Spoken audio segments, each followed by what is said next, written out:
Hello friends, welcome to my channel. आज की जो आपकी क्लास है वो है UP triple S C PET के लिए, जिसमें आपकी साइंस की क्लास चल रही थी। सामान्य अध्ययन आपका कंप्लीट हो चुका है। साइंस में आपका भौतिक विज्ञान और आपका रसायन विज्ञान कंप्लीट हो गया। आज जो आपकी क्लास चलेगी वो आपकी जीव विज्ञान यानी बायोलॉजी की है। तो सबसे पहले आप हमारे चैनल को सब्सक्राइब कर लीजिए। और आपकी ये class UP triple S C PET के लिए मोस्ट इम्पॉर्टेंट है और इसमें आपके सभी प्रीवियस ईयर क्वेश्चन हैं।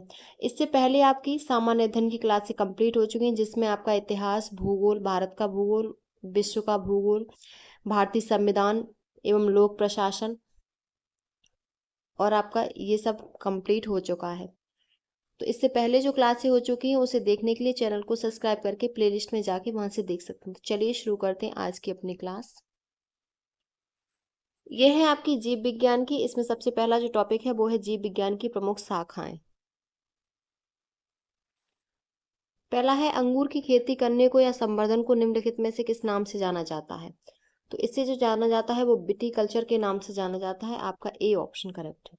अंगूर की खेती करने या संवर्धन को विटीकल्चर के नाम से जाना जाता है। अंगूर एक बलवर्धक एवं सौंदर्य वर्धक फल है। तो आपका इसमें ए ऑप्शन करेक्ट है।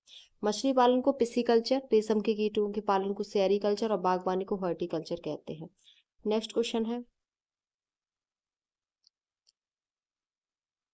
निम्नलिखित में से कौन सा शब्द रेशम के कीड़े के वाणिज्यिक पालन को संदर्भित करता है। तो वो आपका सेरीकल्चर है। रेशम बनाने के लिए रेशम रेशम के कीटों का वाणिज्यिक पालन या रेशम कीट पालन कहलाता है। विश्व में रेशम का प्रचलन सर्वप्रथम चीन में हुआ था। चीन प्राकृतिक रेशम उत्पादन में विश्व में पहले स्थान पर तथा भारत दूसरे स्थान पर है। तो आपका इसमें बी ऑप्शन करेक्ट है। नेक्स्ट क्वेश्चन है, ऑर्निथोलॉजी का संबंध किससे है। तो ऑर्निथोलॉजी पक्षियों का अध्ययन कहलाता है। बी ऑप्शन करेक्ट है। सीस्मोलॉजी भूकंप के अध्ययन किया जाता है इसमें, और फाइकोलॉजी इसमें शैवालों का अध्ययन किया जाता है। तो बी ऑप्शन आपका करेक्ट है। नेक्स्ट क्वेश्चन है,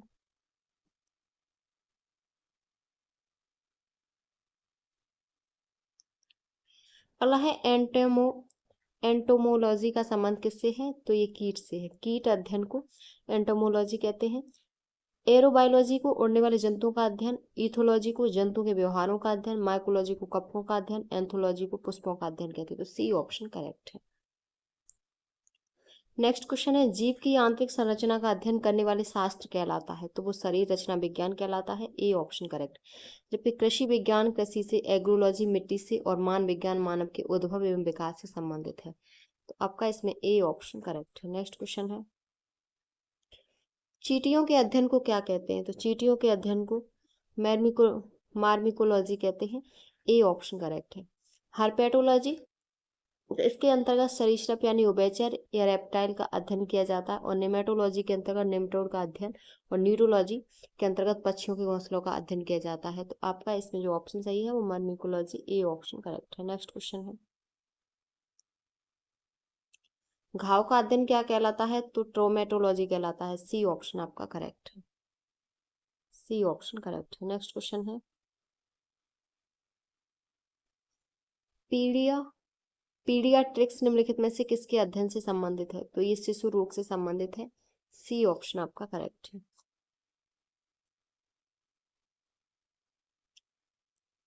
अगला जो टॉपिक है वो है कोशिका सिद्धांत, संरचना और कार्य। इसमें क्वेश्चन है कि माइटो माइटोटिक सेल डिवीजन के किस चरण में क्रोमोसोम्स एक दूसरे से पृथक हो जाते हैं। तो एनाफेज, बी ऑप्शन करेक्ट है। माइट माइटोटिक सेल डिवीजन के एनाफेज प्रावस्था में क्रोमोसोम्स एक दूसरे से अलग हो जाते हैं। यह विभाजन समसूत्री, अर्धसूत्री दोनों कोशिका विभाजन में होता है।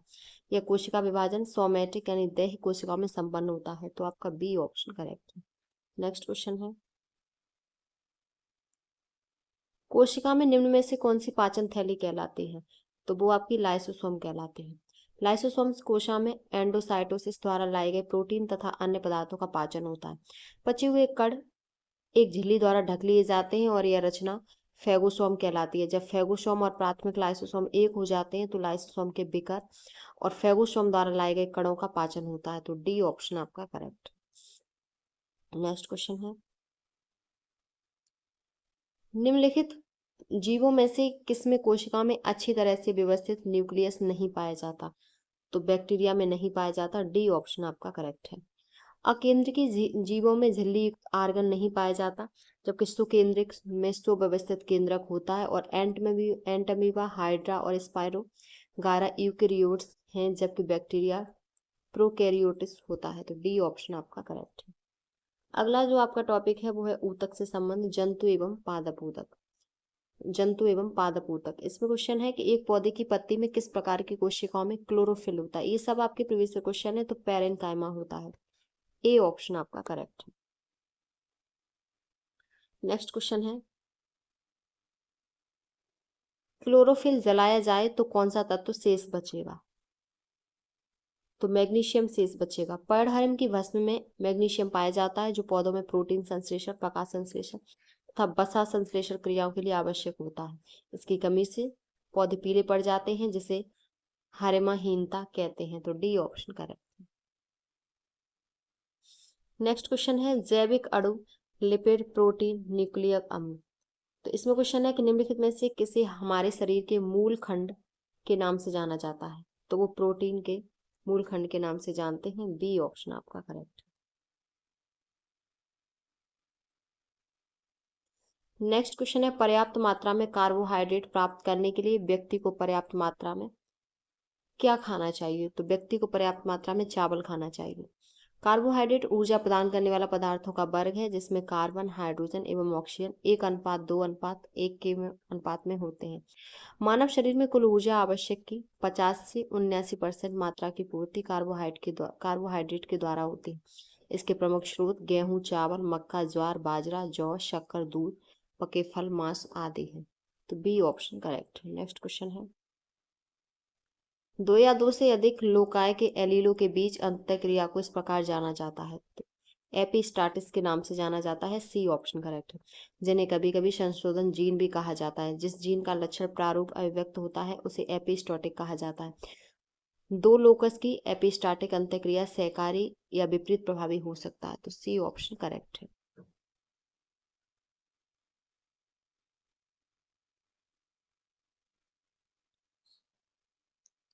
नेक्स्ट क्वेश्चन है, अनुलेखन के दौरान डीएनए का वह स्थान जहां आरएनए पॉलीमरेज जोड़ता है क्या कहलाता है। तो प्रोमोटर कहलाता है।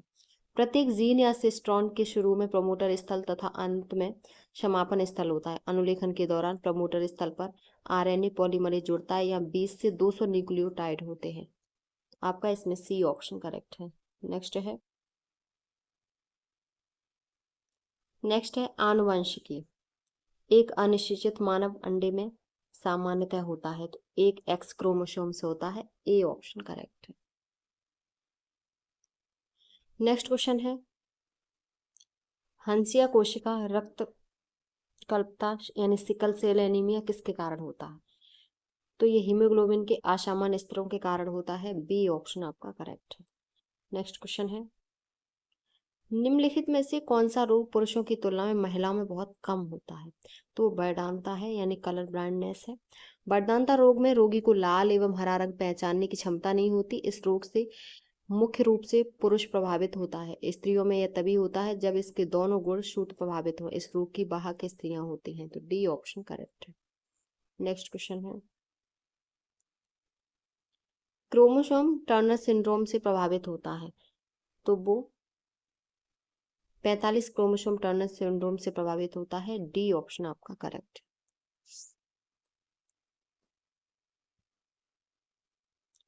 नेक्स्ट है जंतु जगत टॉपिक। इसमें क्वेश्चन है कि कुछ जानवर बच्चों को जन्म देते हैं और कुछ अंडे देते हैं, जो बाद में बच्चों का रूप ले लेते हैं। बच्चे के रूप में जन्म देने वाले जानवरों को किस नाम से जाना जाता है। तो उन्हें जरायुज के नाम से जाना जाता है, बाइविप्रस के नाम से। ए ऑप्शन करेक्ट है।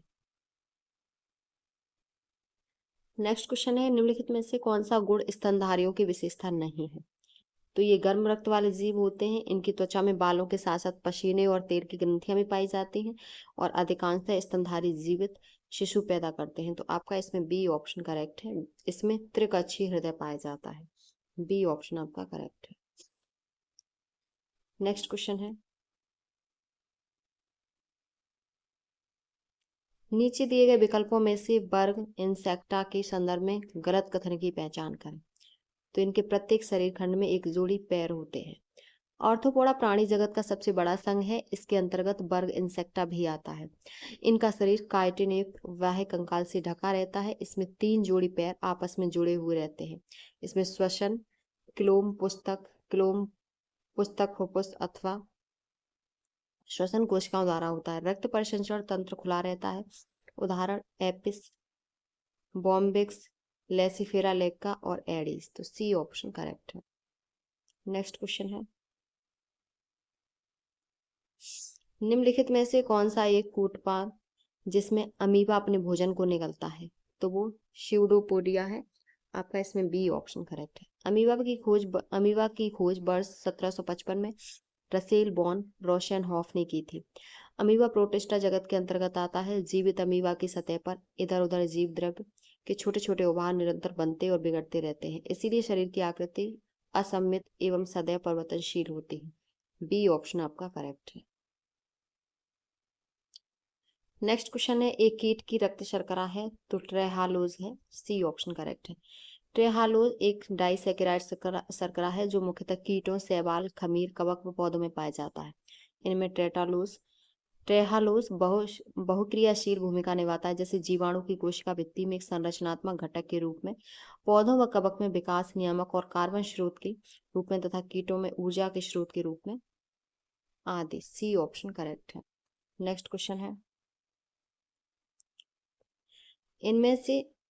इनमें से कौन उड़ सकता है? तो हॉर्नबिल उड़ सकता है। हॉर्नबिल को क्षेत्रीय भाषा में धनेश कहा जाता है। धनेश की चोंच लंबी और नीचे की ओर घूमी होती है और अमूमन ऊपरी चोंच के ऊपर लंबा उभार होता है, जिसकी वजह से इसका अंग्रेजी नाम सींग हॉर्नबिल पड़ा है। हॉर्न मीन्स होता है सींग और बिल मीन्स चोंच। यह उड़ने में समर्थ होता है। तो ए ऑप्शन करेक्ट है। नेक्स्ट क्वेश्चन है, कौन सा जीवित पक्षी विश्व का सबसे छोटा अंडा देता है? तो वो बी हमिंग बर्ड है। हमिंग बर्ड को विश्व का सबसे छोटा पक्षी तथा सबसे छोटा अंडा देने वाले पक्षी के रूप में जाना जाता है। यह चिली के वनों में पाई जाते हैं। तो बी ऑप्शन करेक्ट है। नेक्स्ट क्वेश्चन है, रेगिस्तान का जहाज किस जानवर को कहा जाता है? तो ऊंट को कहा जाता है। रेगिस्तान का जहाज ऊंट को कहा जाता है क्योंकि ऊंट के पैर गद्देदार होते हैं जो मरुस्थल में चलने के अनुकूल होते हैं। ये मरुस्थलीय वनस्पतियों को खाता है तथा यह कई दिनों तक बिना पानी के रह सकता है। यह सब अनुकूलन ऊंट के मरुस्थलीय जीवन के लिए उपयोगी है। तो आपका इसमें बी ऑप्शन करेक्ट है। नेक्स्ट क्वेश्चन है, निम्नलिखित में से कौन संसार में सबसे अधिक तीव्रता से काटता है? तो वो पनामा की दीमक है। B option correct. Next question है, निम्नलिखित पशुओं में से कौन सा पशु स्तनपायी प्राणी समूह का नहीं है? तो वो स्कूलियोडॉन है। बी ऑप्शन करेक्ट है। कंगारू, हिप्पोपोटामस, व्हेल स्तनपायी प्राणी समूह से है, जबकि स्कूलियोडॉन एक मत्स्य वर्ग का समूह है। स्तनपायी प्राणी जगत का एक समूह है जो अपने नवजात को दूध पिलाते हैं। इनकी स्तन ग्रंथियों से निकलता है। यह कशेरुकी होते हैं और शरीर में बाल, कान के मध्य भाग से 3 हड्डियां होती हैं तथा ये नियत तापी प्राणी होते हैं। तो बी ऑप्शन करेक्ट है। नेक्स्ट क्वेश्चन है, एक ही समय में दोनों तरफ कौन सा प्राणी देख सकता है? तो वो गिरगिट है। गिरगिट सरीसृप परिवार कैमोलियोनरिडी का एक सदस्य है। जो गिरगिट पेड़ों पर रहने वाली छिपकलियों जो प्राय अपने शरीर के रंग बदलने की क्षमता, युग्मित अंगुलिकाओं, अंगुरदत्तमाला और एक लंबी पतली तथा फैल सकने वाली जीभ के लिए जानी जाती है। गिरगिट एक समय में दोनों तरफ देख सकते हैं। तो ए ऑप्शन करेक्ट है। नेक्स्ट क्वेश्चन है, केंचुए का उत्सर्जी अंग है। तो केंचुए का जो उत्सर्जी अंग होता है वो नेफ्रिडिया होता है। केंचुए का वैज्ञानिक नाम जो होता है वो लुम्ब्रिशिना है। यह दिलंगी जंतु है जो मिट्टी के अंदर स्वतंत्र रूप से जीवन व्यतीत करता है। केंचुआ भूमि को षड्यंत्र बनाता है। इसे किसानों का मित्र कहा जाता है। केंचुआ जोंक तथा नेरिस के उत्सर्जी अंग को नेफ्रिडिया कहा जाता है। तो बी ऑप्शन करेक्ट है।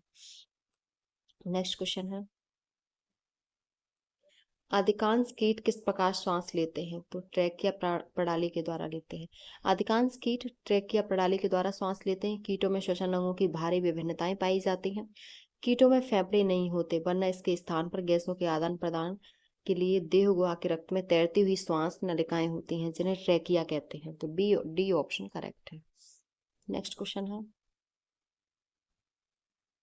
मकड़ी में श्वसन अंग कौन सा है? तो वो बुक लंग्स है। मकड़ी तथा कीटों में धागे के समान मेलपीगी नलिकाएं और सर्जन अंग हैं जो मध्यांत्र व पश्चांत्र के जोड़ पर स्थित होती हैं। नाइट्रोजनी अपशिष्ट पदार्थों के यूरिक एसिड के यूरेट के रूप में उत्सर्जित करती हैं। तो बी ऑप्शन आपका करेक्ट है। नेक्स्ट क्वेश्चन है, वयस्क बिल्ली के कुल कितने दांत होते हैं? तो 30 दांत होते हैं, जबकि अवयस्क में 26 दांत होते हैं। बिल्लियां मांसाहारी जीव हैं जो मांस खाने के लिए विकसित हुई हैं। तो सी ऑप्शन आपका करेक्ट है।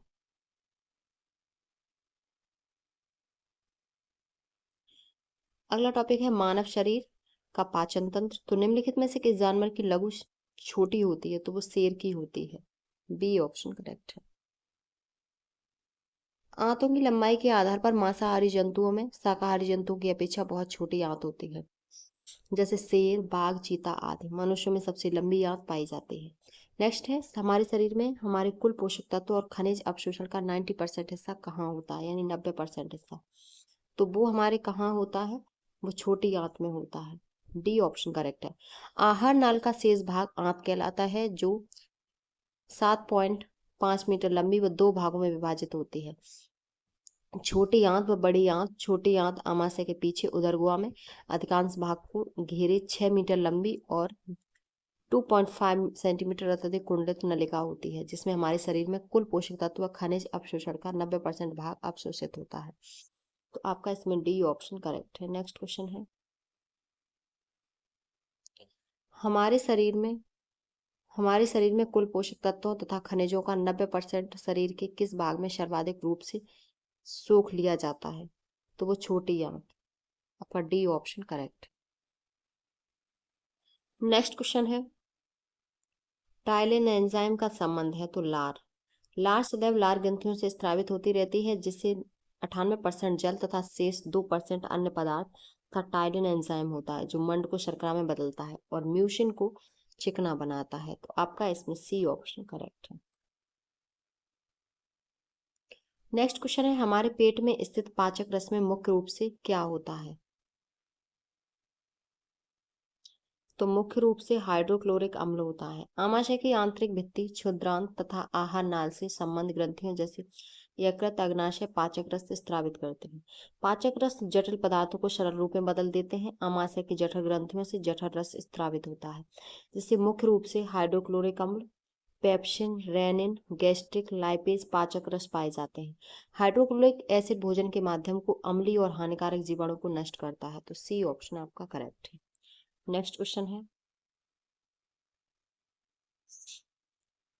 सीकम किसके पाचन के काम आता है? तो सीकम सेलुलोज के पाचन के काम आता है। सीकम छोटी आंत का भाग होता है, जिससे सेलुलोज के पाचन करने वाले बैक्टीरिया पाए जाते हैं।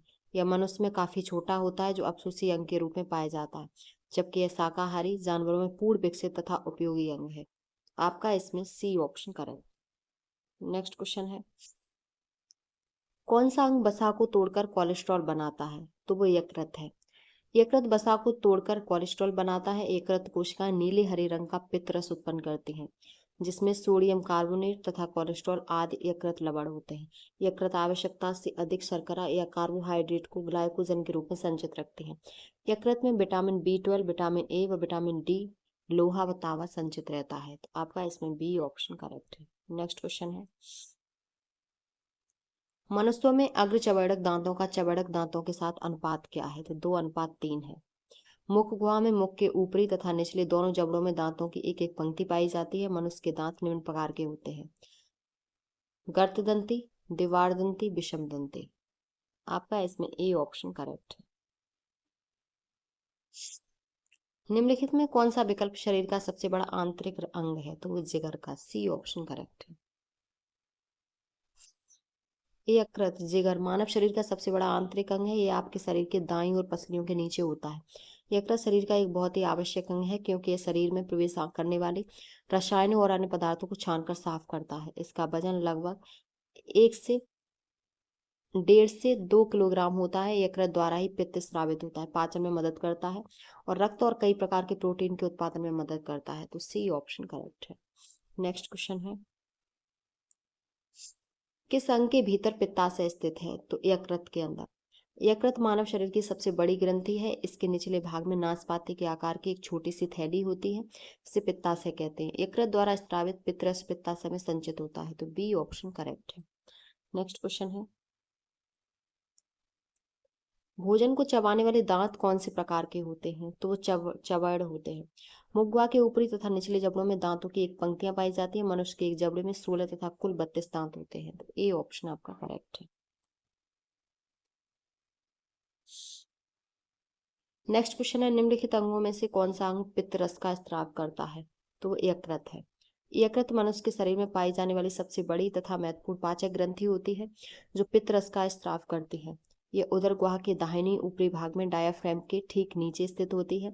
इसके निचले भाग में नाशपाती के आकार की थैली होती है, जिसे पित्ताशय कहते हैं। यकृत द्वारा स्रावित पित्तरस पित्ताशय में ही संचित होता है। तो डी ऑप्शन करेक्ट है। नेक्स्ट है, हीमोग्लोबिन लाल रक्त कोशिकाओं के अंदर का एक प्रोटीन है और यह निम्नलिखित में से किसका वहन करता है? तो ऑक्सीजन का वहन करता है। ए ऑप्शन करेक्ट है। नेक्स्ट क्वेश्चन है, रक्त किसके माध्यम से गुर्दे में प्रवेश करता है?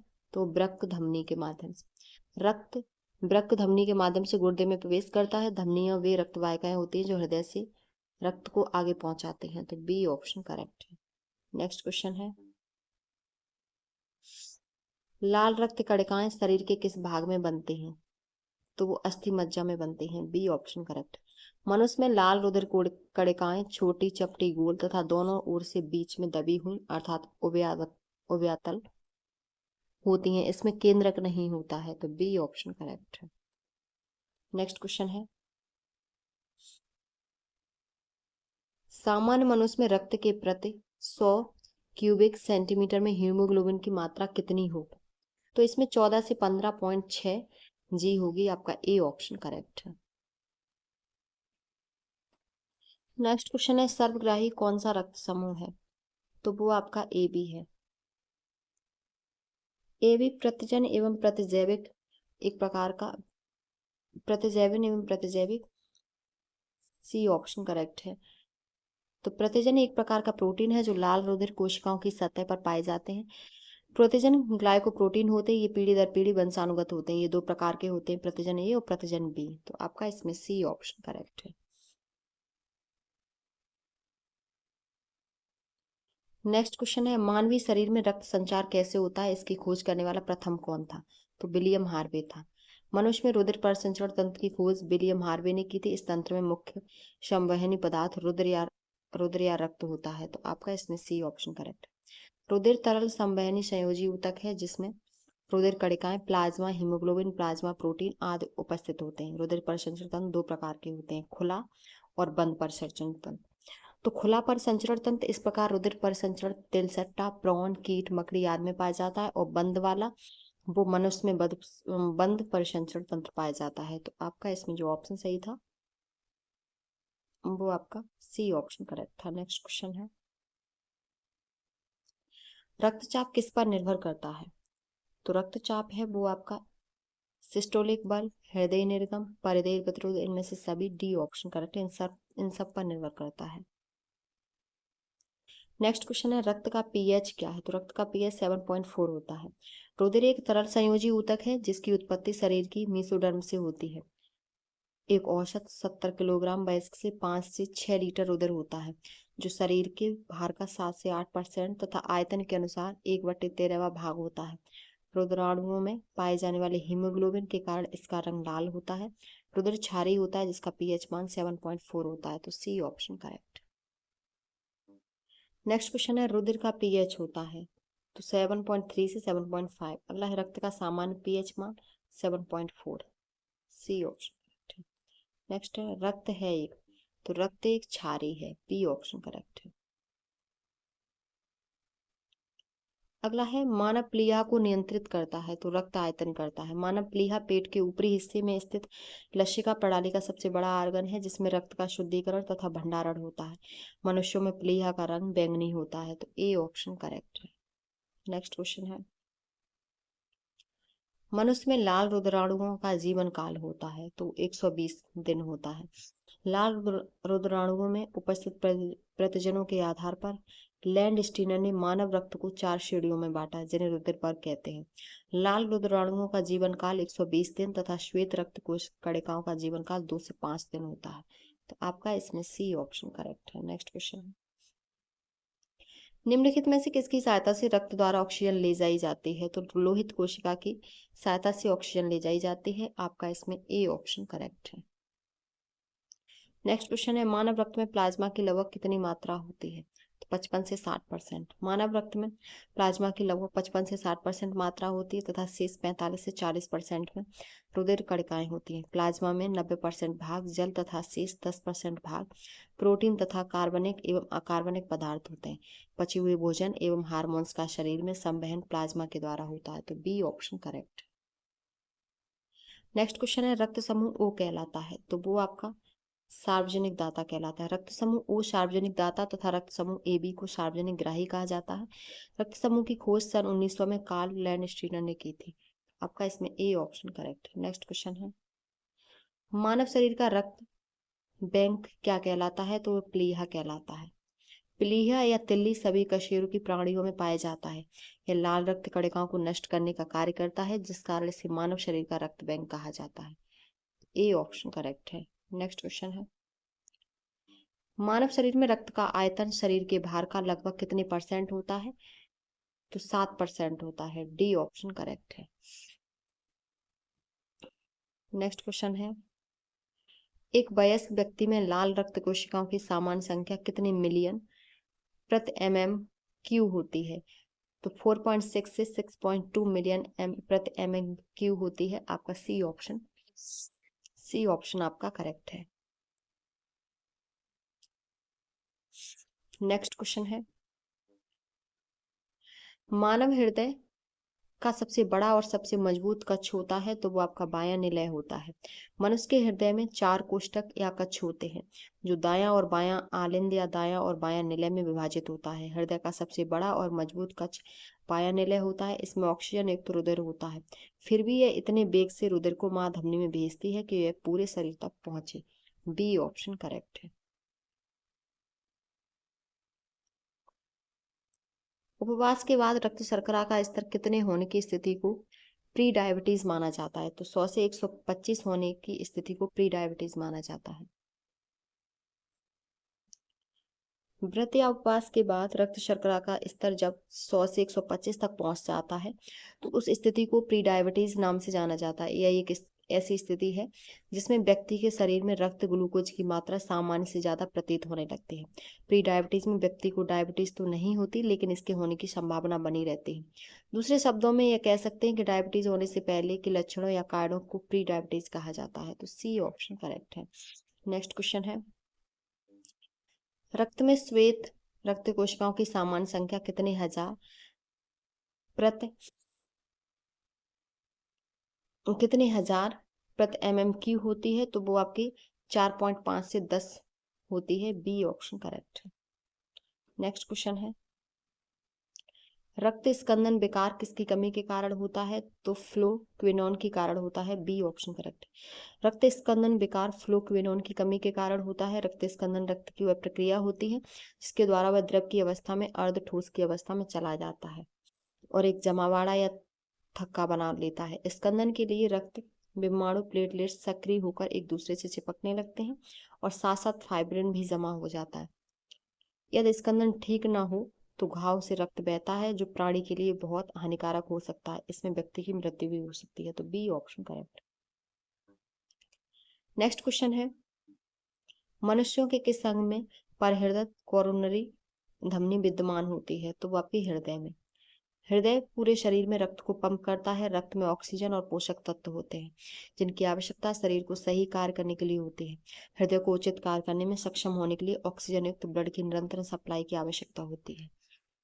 हृदय को इस रक्त की सप्लाई करने वाली रक्त वाहिकाओं को कोरोनरी धमनियां कहते हैं। यदि ये धमनियां संकरी हो जाती हैं या ब्लॉक हो जाती हैं तो परिणाम स्वरूप हृदय में रक्त का प्रवाह कम हो जाता है। तो बी ऑप्शन करेक्ट है।